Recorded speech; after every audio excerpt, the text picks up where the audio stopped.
Hello, bookworms. Welcome to The Best Book Ever, the podcast where we talk about your favorite books. I'm your host, Julie Strauss, and I have a fun treat for you today.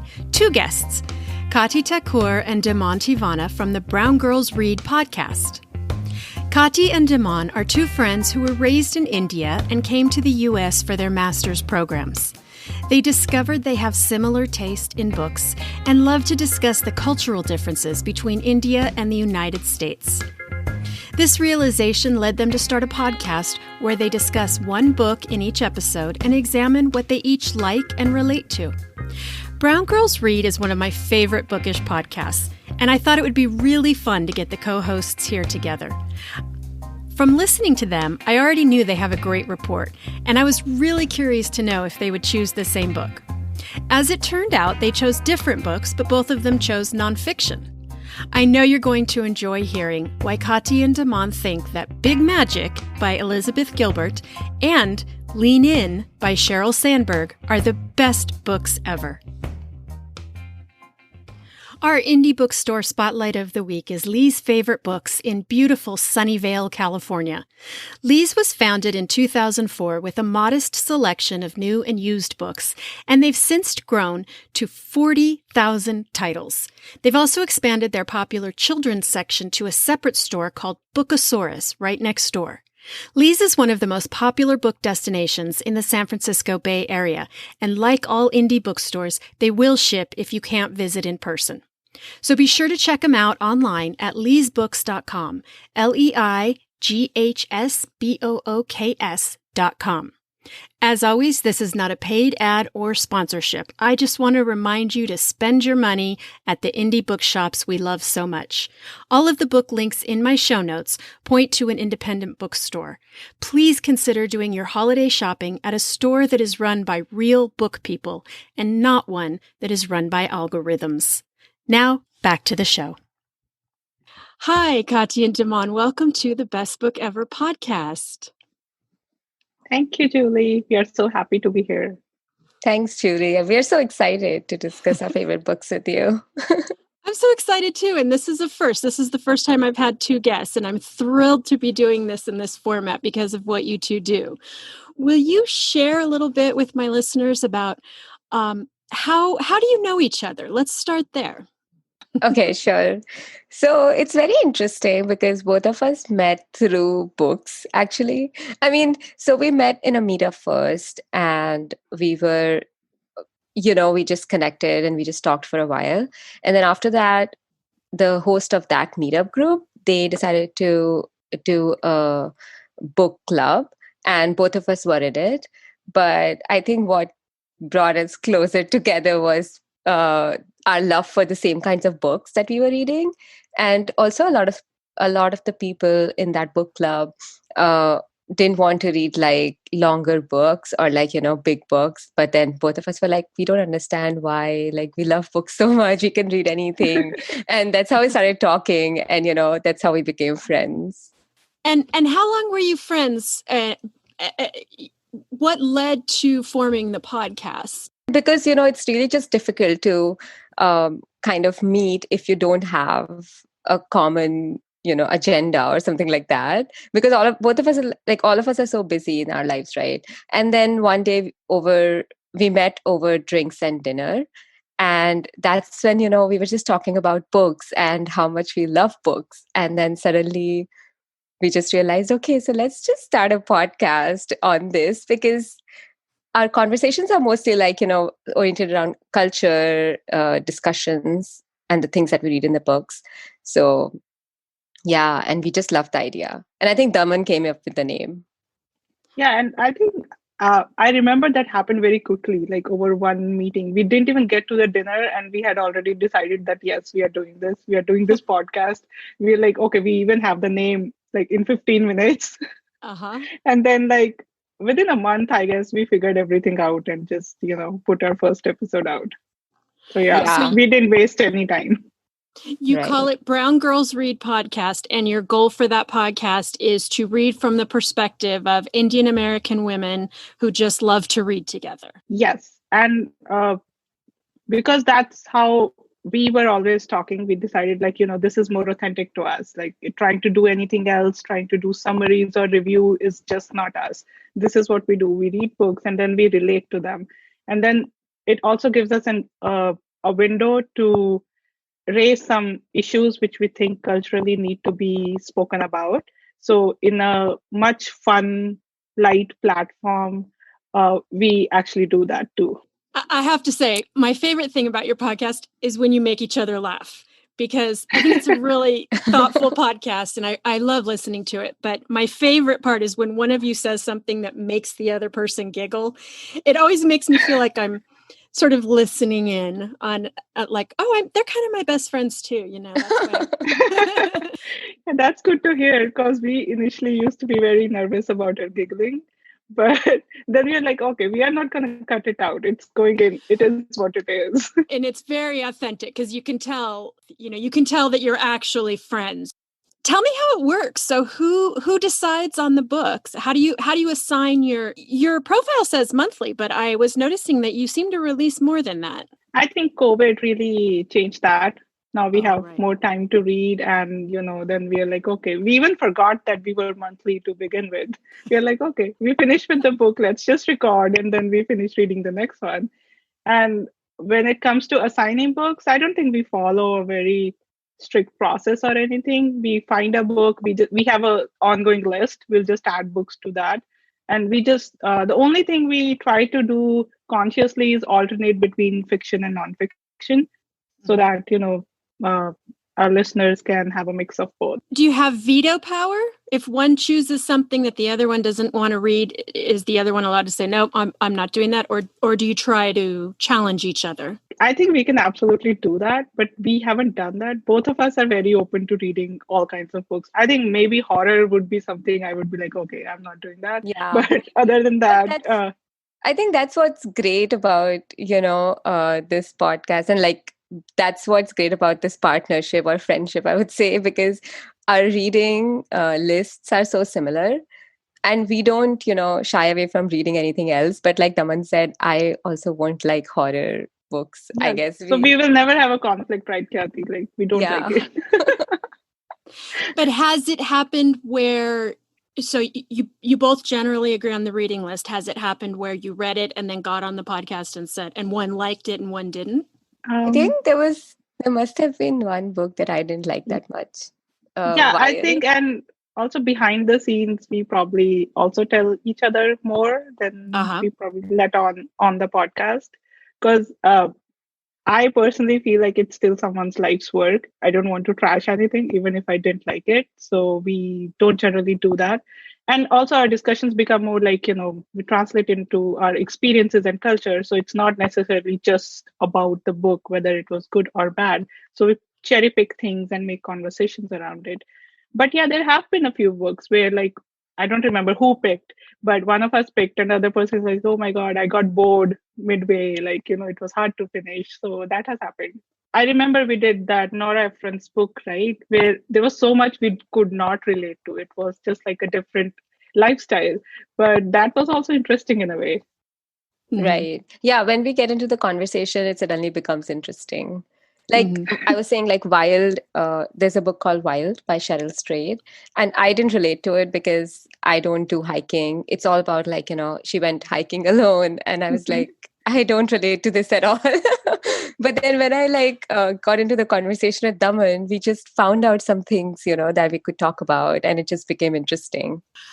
So the books that we're talking today, Kyathi, you chose Lean In by Sheryl Sandberg, and Daman, you chose Big Magic by Elizabeth Gilbert. I was wondering if you could tell us a little bit about how you each came across those books and why they rank up there as your favorites. Sure, I will go. So I think I picked the book partly because I really like the cover. I'll be honest, I am a sucker for book covers. And so it looks really beautiful. Pretty. And then I had read her Eat, Pray, Love, which was like a big success. So, and I'm very artistic, and that's what the book promises. Like, it's like creative living and like something around that. So I was like, okay, I'm sold. It doesn't take too much to like sell a book to me anyway. So I picked that up. and I have read it twice or thrice now. Like I picked it up first time probably 3 years ago. And I was just taken aback by how different her take on this creative living was.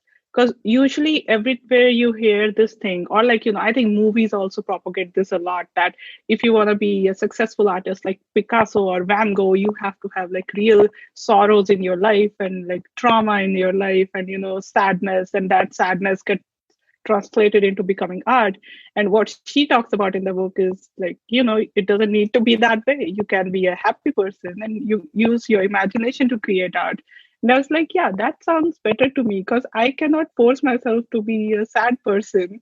And for the longest time, I used to be like, I haven't had real trauma in my life. Maybe that's why I don't produce. And I think it sort of becomes like an excuse for yourself that, oh, I don't have enough heartbreak in my life to be able to produce great work of art. And she just totally shattered all of that. She's like, put in the work, be persistent, show up. That's what that matters, not all this like romanticization of sadness. So I think that has stayed with me. What kind of art do you do, Daman? I'm all over the place, I would say. So I like to paint in free time. Then I also do a lot of digital drawings, and then I once in a while will try to write something as well. So yeah, I don't think there's one thing I do. Mm-hmm. Just a very creative lifestyle in general. Yeah, but the one that lacks discipline, because I also tend to be one of those people who gets bored very easily. Then after a while, I'm like, okay, what's new? What's the new thing I can try? So I'm just somewhere in there. Which I don't think Elizabeth Gilbert discourages in this book. I think she would be all for that, Oh yeah, saying, do what feeds your creative soul. yeah. And one of the things I really loved was she says, just create something and put it out there. Stop worrying about how good or bad it is. And having someone say that, someone you look up to as a successful person, means so much, because you're like, oh, I have the permission to put out my trashy art and doesn't matter. And actually it does not matter. Like, just create something and put out, because otherwise we keep hiding behind these walls of perfectionism and be like, oh, it's not good enough, I cannot put it out there yet. And you get stuck in that position. Whereas if you made something, put it out there, and then you can move on to the next thing. That's a really good point, actually, because I think a lot of the times, like I do art too, but I'm not a creative person. So I am always, I'm a worst critic. Like I create something and then I think to myself that this is not good enough. I can't put it out there. But I think that's a really great point, that just put it out there, just do something and put it out there. Don't be afraid of criticism, or don't think about how good or bad it is. Yeah, that's so interesting that you say that you do art, but you're not a creative person, because I think that's her inner critic again, because she keeps saying all the time, I'm not creative. And then I see her be creative in like so many different ways. Like there's not one way to be creative, but she often does say this. And we like to remind her, no, you are creative, Kyathi. That's like not true. And Kyathi, have you read Big Magic? No, I haven't actually. Now I want to read it. Yeah. Yeah. And so then how did you come across your favorite, Lean In by Sheryl Sandberg? So I think what happened was that I created a group of so I work as a software developer in the Bay Area. And in my company, I realized there were not enough women that I could look up to. So I created a small group of, all the tech women in my company. And I started having like meetups with them within the company.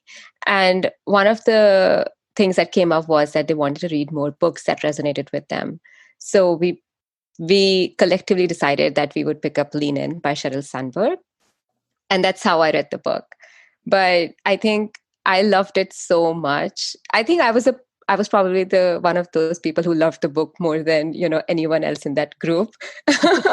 Because I related to it so much. Like there are so many things that she has mentioned that are so relevant to anyone, like any woman working in tech, or maybe, in a normal office environment in Silicon Valley or anywhere else in the world, I guess.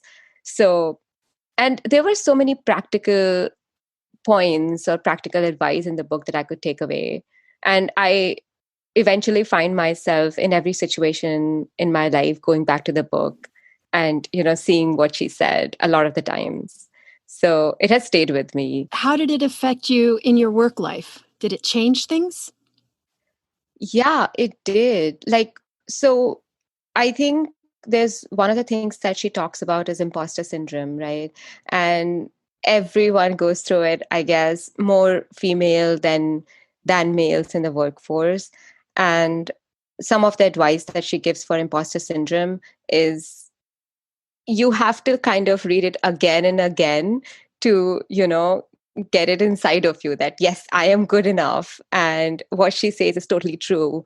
And, that's how I think those are my favorite parts in the book. And Daman, have you read Lean In?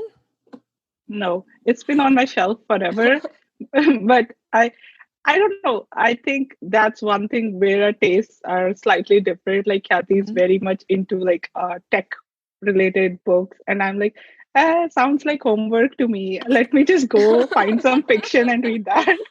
I have read Big Magic many times, and it's one of the staples that I kind of go back to at least once a year. And I've never read Lean In. I think kind of for that same reason. I always kind of thought, I'm not out in the corporate worlds, I don't really. But when I read it in order to talk to you two, I was so surprised that the message is really very similar between the two books. You have to go for it and go hard if it's what feeds you and what makes you feel whole inside. You need to stop worrying about if other people like you and just do your work, which is sort of an essential theme of both of them. I don't know. I might be trying to connect two things that don't connect, but I was just really surprised that to me the central message to women was the same thing. Yeah, I can see that. Like yesterday, I think for a little bit, I was reading the summary of Big Magic just to, keep myself up to date on what we're going to talk about today. And I realized that a lot of the things that Sheryl Sandberg said and Elizabeth Gilbert said, they're just in different contexts, but they're essentially the same things. They could totally converge. Yeah. Yeah, and I think these are both like successful women, just in like different domains. But like to become successful, I guess the journey might look very similar. Like you will have to overcome your imposter syndromes and you need to be perfect. And, the essential struggle might be very similar, I think. Yeah. Another thing that I noticed that I wanted to ask you both about, when you chose these books, I texted around to several of my friends because I didn't have a copy of Lean In. And I got the strangest reactions from several people. Ugh, no, I can't stand her. And I thought, it is odd, isn't it, that we don't do that to men? I can think of a lot of male authors that I don't read their books just because it's not my genre or it's not my thing, but I don't ever go, ugh, no, he's gross. I hate him. But that's always what we say about women, successful women, is it's not just that we don't like the work they produce, but it's got that, it always seems to have that personal element, doesn't it? I think it's the generations after generations of patriarchal living, right? That we just don't want to see women at the head of the table in any sense. Like whether it's the work table or your dinner table, you just can't digest it. And it's not, one thing is we just can't see women in like places, but we also trash their work too harshly. I'll just talk about Elizabeth Gilbert in this case. When she wrote Eat, Pray, Love, it was her journey. Yes, she's a white woman. She has some privilege. She had money to write the book, and she took it and made something out of it. How many of us do that? How many of us take the privileges we have and make something out of it? But so many people trashed her for it. Like, oh, whatever her account of India was is not good enough. Whatever her account of Indonesia is not good enough. And I think the book has been out for over a decade and it still hasn't stopped. So that just shows you that the hatred is like, it runs deep, like gender-based hatred. And I don't know what to do about that. Bugs me so much.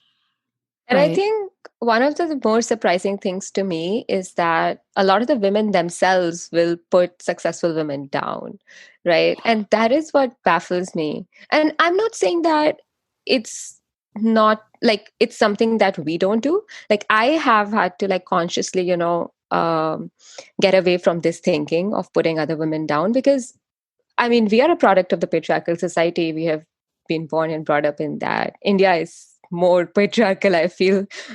So we have been, taught to question successful women all the time. And to get away from that thinking or from that inclination takes a lot of effort.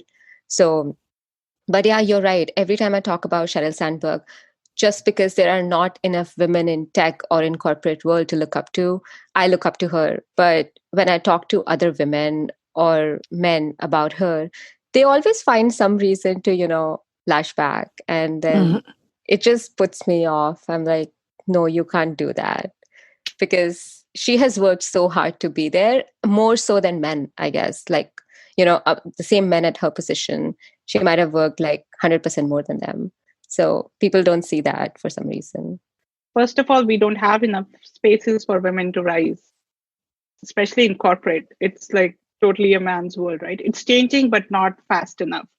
Then on top of that, we expect those women to behave like men in those positions would. We don't let them be their own person. So it's like no matter what they do, they are not doing it right. Because if they act like men, the women are going to hate them. And if they act like a woman, they are not like hard enough or harsh enough or aggressive enough to be in that position. And I just wonder, like, if let's say that we are talking about Mark Zuckerberg or Jeff Bezos, like currently there's a consensus that these are like evil corporations or something like that. Even then, these men don't get scrutinized as harshly as just being a woman in tech world. Yeah, and Sheryl Sandberg says that even for men, success and likability are directly correlated. And for women, success and likability are inversely correlated. And I think that's true for the artistic realm as well, where the more successful they get, the more they're going to be dug at. And I think both of these domains have recently only started to include women. Like even in artistic domain, let's say writers, right? They used male names because nobody would publish them. And like so many stories we hear about all these male authors or male artists where a lot of the work was done by their partners or wives as well, who never got the credit. And it's just so unfair to think about. I think I was talking to Daman one day and I was telling her that how I find myself being the only woman in a meeting room full of men. And that just bothers me so much because this is the 21st century. We are supposed to be, at par in terms of quantity in the corporate world or anywhere else, I guess. So it's still there. Like you can see it. There's still a long way to go. Do you feel a confidence after reading this book? Do you feel like it gave you a different sense of yourself inside a boardroom when you're the only woman? Yes, it did. One of the other things she mentioned was mentorship and how she had a male mentor and, her relationship with her. And I relate to it so much because I also have, my mentor is also a male. A lot of people ask me, like, can you open up to male mentors as you can to female mentors? And I was like, I wouldn't know how you cannot open up to a mentor because the only reason they became your mentor is because you're comfortable with them and they understand you and they are ready to help you in your career journey. So a lot of the things that she mentioned for, the relationship between a female and a male mentorship or professional relationship between a female and a male, I was completely, like I related to it so much because I was dealing with the same things at that point of time in my life. And not a lot of women have talked about these things. That's frequently it, isn't it? Is we just need women to just say it out loud. I feel this. I have been there. I understand the fear, the anxiety, the need to be liked. Let's go anyway. And that was what I felt like both of these women were saying. Do it anyway. Put your art out there. Say something at the board meeting. Let's go. Yeah. And you never know, like, who you're inspiring by talking about your journey. It also made me realize that we should also talk about our journey and what brought us here and what we have learned, because you never know who you inspire. You never know who reads your story or who your story reaches to.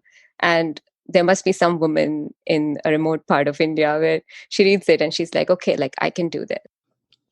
So will you tell me what you're both reading these days? I just started The Idiot by Elif Batuman. So I see books on Instagram and I like the covers and I'm like, I'm going for it. So that's how, and I use library service a lot. So that was available on library. So just those factors, and I'm like, okay, I'll just read this. So it's so far interesting. I'm only like 10-15% in, and it's about a girl who is studying at Harvard, and the story is just based around her. So yeah, excited to see where that goes. So you really will just pick it up based on a pretty cover, and you weren't necessarily worried about other reviews or anything. You just thought, oh, I want to try it. I'll read the description. And if the book is in like contemporary fiction genre or historical fiction, I don't even care, because those are the genres I just love. And eventually I have noticed that I always find something I've learned from each book that I pick, especially historical fiction. That's my favorite, because we don't know enough of the world history. And through these stories, I've always learned something. Like recently, I read Half of a Yellow Sun by Chimamanda Adichie. My God, my favorite book this year. And really so heartbreaking, but I learned so much too from that. What is it about? It's about the war that happened a few years ago in Nigeria and how it affected the people there. And it was after the British rule. So I also related what happened with India, Pakistan after the British left. So a lot of it felt like that to me. Like, the communal wars, they were just tribal wars in Africa. So not much different. Yeah, her writing is so amazing. And what about you, Kyathi? What are you reading these days? So I'm reading 2 books these days, and both of them are nonfiction. Sorry. We love nonfiction. So I'm reading Financial Diet. So this author has given us a point, like some chapters and points about how to manage our finances. And I feel like that is something that I was never taught in schools or in colleges or even in my work life. And now I want to, focus on it, because I think as women also, we generally lean towards ignoring our finances.